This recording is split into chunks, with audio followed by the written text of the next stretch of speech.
inserted in. We can all go get plastic surgery and enter a contest. But what does that mean for people who have highlights in their hair, or maybe some brow shaping, or teeth refining, braces? Where do you draw that line? Well, my question is, what we talk about steroids in sports, that it's an unfair advantage because it's unnatural. Is this something similar? I don't know. I mean, I think if it's going to make your ability that much better, whether you're inserting silicone or you're inserting silicone into your body, I mean, there's something happening that's going to change you. If you're doing it for yourself, I mean, there's reconstructive surgery for women who lose a breast through, or both breasts sometimes, because of breast cancer. There are plastic surgeries that I think are perfectly fine to bring up your self-image to yourself. You feel like who you are when you retain your shape.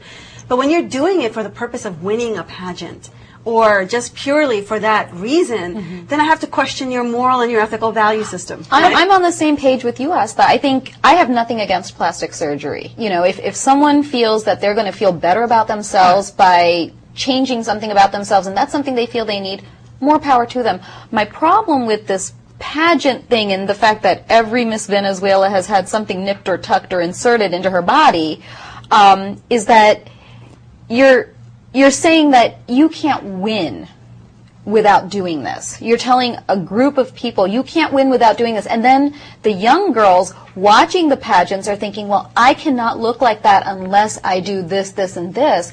And that's changing a mentality. That's, you know, that's the Barbie syndrome that we talked about last year, about how, you know, I don't let my daughter play with Barbies because it's just not a natural but also look, you know, I mean, that's, you're changing the way people perceive what a woman should look like. And my other problem with it, I mean, other than how women view themselves, and, you know, they're scouting women all over Venezuela to be the future Miss Venezuela, but what is it saying to what it means to look like a Venezuelan, and what does it mean to look like a Miss India? And if you're looking just sort of like a, you know, something, a generic model in a magazine, because we all aspire for the same sort of look at the end of the day through that how fair cosmetic is surgery. that? I think you're right. I mean, for example, Asian women, and I would say a lot of Latino women fit into this category. We have curves. We're known for this.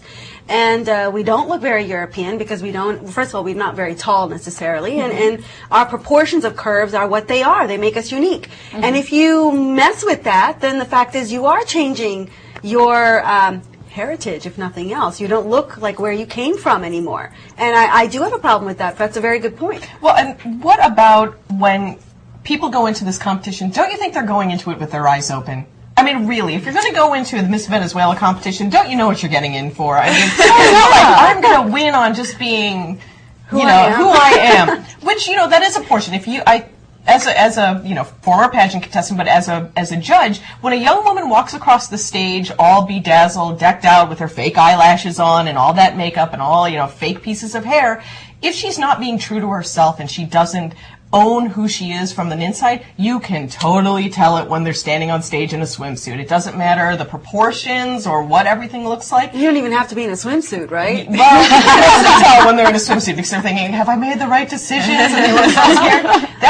That's the time that you know whether a young woman is comfortable in herself. So I think you many times you have beautiful women on stage who have been altered, nipped, tucked, as you said, but if they don't believe in themselves and they don't know who they are, it doesn't matter, and that is part of the process in Venezuela. Let me ask you one question. Have I had anything done? Is no.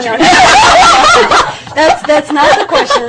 The question I was going to ask is, you know, as in my 20s, I was very much against this idea of cosmetic surgery to enhance or to shape or do any of those things.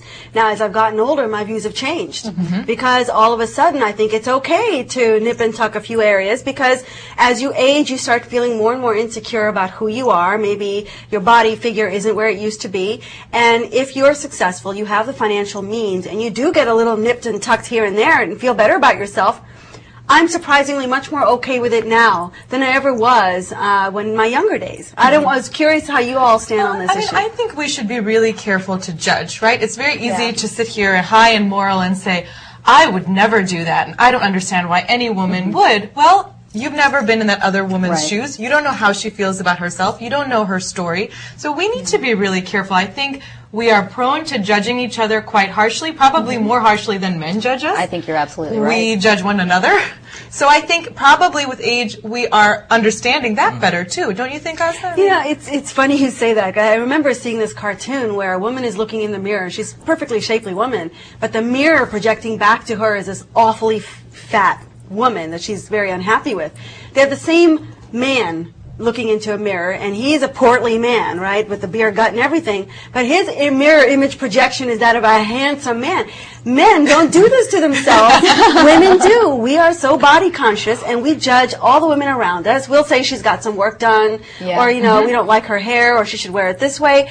I think it's ingrained, and I don't know if it starts at childhood, if it's social, or if it's just genetic. I haven't been able to answer that Don't question. you think it goes even further past looks? I mean, there are more women in this country are more highly educated than men. We are hard on ourselves because we want to be better, we want to be stronger, we want to be smarter.